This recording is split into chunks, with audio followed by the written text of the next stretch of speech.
Assalamualaikum warahmatullahi wabarakatuh.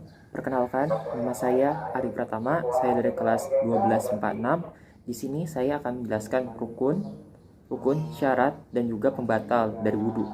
Dan juga bagaimana cara melakukan wudhu. Langsung saja kita masuk ke videonya. Pertama, saya akan menjelaskan untuk syarat syah wudhu. Untuk syarat syah wudhu itu yang pertama, kita menggunakan air suci untuk berwudu, yang dimana Rasulullah SAW pernah bersabda, sesungguhnya air itu suci dan tidak ada yang dapat menajiskannya. Hadis riwayat Tirmidzi. Terus air yang digunakan yang kedua adalah air yang halal dan bukan air hasil semacam curian atau halal buruk lainnya. Nah, Allah berfirman bahwa hai orang-orang yang beriman, janganlah kamu saling memakan harta dari sesamamu dengan jalan yang batil atau tidak benar. Nah, itu ada di Quran surat An-Nisa ayat 29. Selanjutnya yang ketiga itu adalah membersihkan benda-benda yang dapat menghalangi air saat menyentuh kulit. Nah, hal itu bisa kita lihat seperti cat kukus misalnya, dan juga hal-hal lainnya. Nah, dalam sebuah riwayat diceritakan bahwa ada seseorang yang berwudu dan meninggalkan satu tempat di kakinya yang masih belum dibasuh. Nah, dari situ Nabi SAW melihatnya. Lalu beliau menyuruh orang tersebut untuk kembali dan memperbaiki wudunya. Maka orang tersebut itu kembali dan kemudian dia memperbaiki wudunya untuk sholatnya agar menjadi syah. Itu ada di hadis riwayat Muslim. Lalu poin ke B, ada beberapa rukun wudhu. Kita masuk ke rukun wudhu sekarang. Di antaranya, yang pertama itu ada niatnya. Nah, jika seorang membasuh anggota badannya dengan berwudhu, itu dia dengan suatu niat. Yakni niat di sini itu untuk mengurangi rasa. Jika niatnya itu bukan tentang untuk sholat atau mengurangi misal panas atau mandi kayak gitu, maka hal seperti itu tidak dianggap sebagai orang yang berwudhu. Nah, ini juga bisa semacam menjadi suatu landasan bila pacikannya suatu niat, yakni niat untuk berwudu. Untuk itu Rasulullah SAW berkata bahwa semua perbuatan tergantung dari niatnya, dan balasannya bagi tiap-tiap orang tergantung dari apa yang diniatkan oleh orang tersebut. Hadis riwayat muttafaqun alaihi wasallam. Lalu untuk niat wudunya, untuk niat wudu, nawaitul wudu'a li rabbil hadasil askuri fardo lillahi ta'ala, yang artinya saya niat berwudu untuk menghilangkan hadas kecil fardu karena Allah Ta'ala. Habis itu membasuh wajah. Pertama, batasan wajah adalah bagian atas kening. Habis bagian atas kening sampai tempat atas kening sampai dagu. Nah, sampai tempat tumbuhnya rambut sampai bagian dagu ini. Nah, area itulah menjadi batasan wajah yang harus terkena air saat kita berwudu. Habis itu untuk firman-Nya sendiri dalam Al-Qur'an itu, hai orang-orang yang beriman, apabila kamu hendak mengerjakan sholat, maka basuhlah wajahmu itu dan tanganmu sampai dengan siku, dan usaplah kepalamu dan basuhlah kakimu sampai menyentuh kedua mata kaki. Itu ada di surah Quran surah Al-Maidah kayaknya, Al-Maidah surah ayat ke-6 kalau nggak salah. Ya. Terus yang ketiga itu membasuh kedua tangan hingga siku. Nah, dalam sebuah hadis Rasulullah SAW bersabda bahwa kemudian beliau membasuh tangannya yang kanan sampai siku sebanyak 3 kali. Yang kemudian ia membasuh tangannya yang kiri sampai siku sebanyak 3 kali juga. Itu ada di hadis riwayat muttafaqun alaihi. Lalu mengusap kepala, terus mengusap kepala ini itu kan juga termasuk bagian dari kepala dan juga bagian lainnya seperti mengusap kedua telinga juga. Yang kelima itu adalah mencuci kedua kaki. Nah, mencuci kedua kaki ini harus diingat bahwa sampai hingga mata kaki. Dalam hal yang dibasuh adalah bagian telapak kaki beserta kedua mata kaki. Nah, dari situ tidak harus membasuh sampai ke betis atau lutut, karena hanya diwajibkan membasuh apa-apa yang ada pada anggota badan yang telah disebutkan tadi, seperti rambut dan lainnya. Lalu dalam lanjutan hadis tentang hal ini, Rasulullah SAW bersabda bahwa kemudian beliau membasuh kedua kakinya, lalu hingga dua mata kaki. Hadis yang sama masih hadis riwayat muttafaqun alaihi wasallam.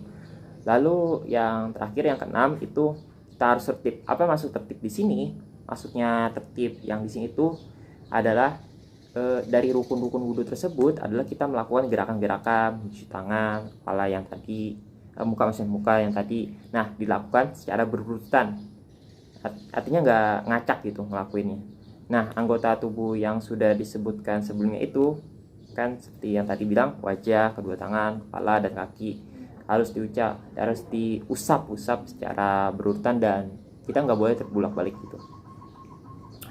Nah, ada contoh kasus misalnya sebagai memberitahu ada orang yang misalnya berwudu, basuh kaki dulu nih, baru membasuh tangannya. Nah, maka wudunya itu tidak dianggap sah.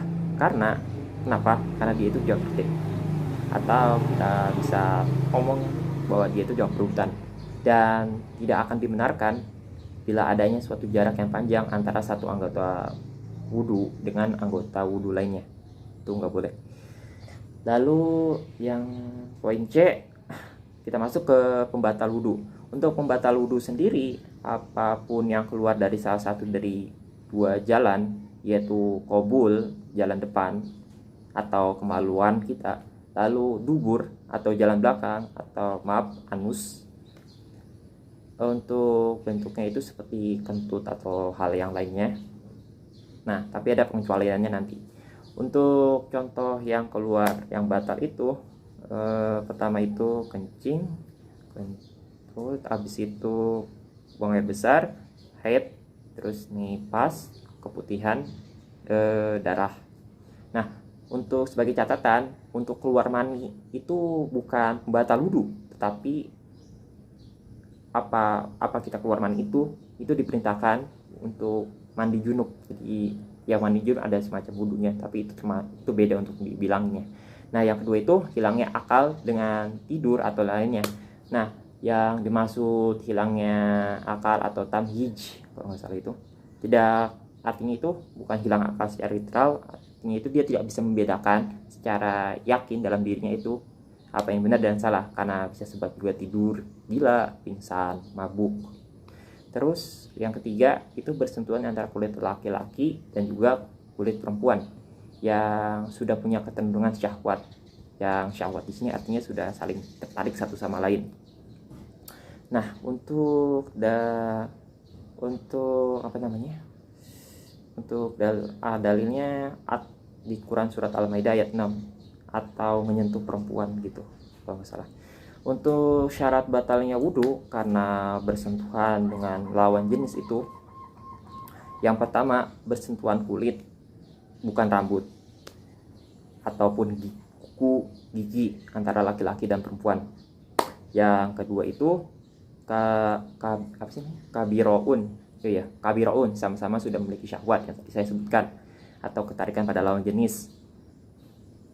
Untuk yang ketiga itu aznabiyah, tidak memiliki hubungan mahram, menikah gitu karena nasab atau persusuan atau pernikahan gitu.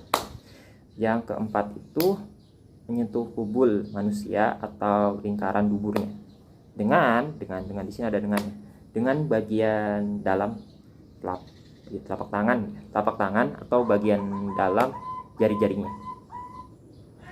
Terus Nah, yang dimaksud menyentuh di sini itu adalah bagian kubul yang secara jelas kita menyentuhnya, atau menyentuh lingkaran dubur seseorang. Nah, walaupun kita dengan apa namanya, dengan kunsa, apa tuh namanya, kunsa, oh ya, alat kemaluan ganda, kan ada itu di zaman modern kayak gitu. Terus yang menyentuh yang dimaksud adalah dengan bagian dalam telapak tangan atau jari yang tadi saya sebutkan. Terus apa ya, apa ya, orang yang menyentuh itu yang batal, tapi orang yang disentuh itu nggak batal. Baik, itu untuk syarat, rukun, dan juga pembatal wudhu. Selanjutnya kita akan masuk untuk bagaimana cara berwudhu. Langsung saja.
Dari pemaparan saya tadi, jika misalnya ada kekurangan, saya minta maaf. Saya ada pertama dari kelas 12 IPA 6. Undur diri sini. Terima kasih. Wassalamualaikum warahmatullahi wabarakatuh.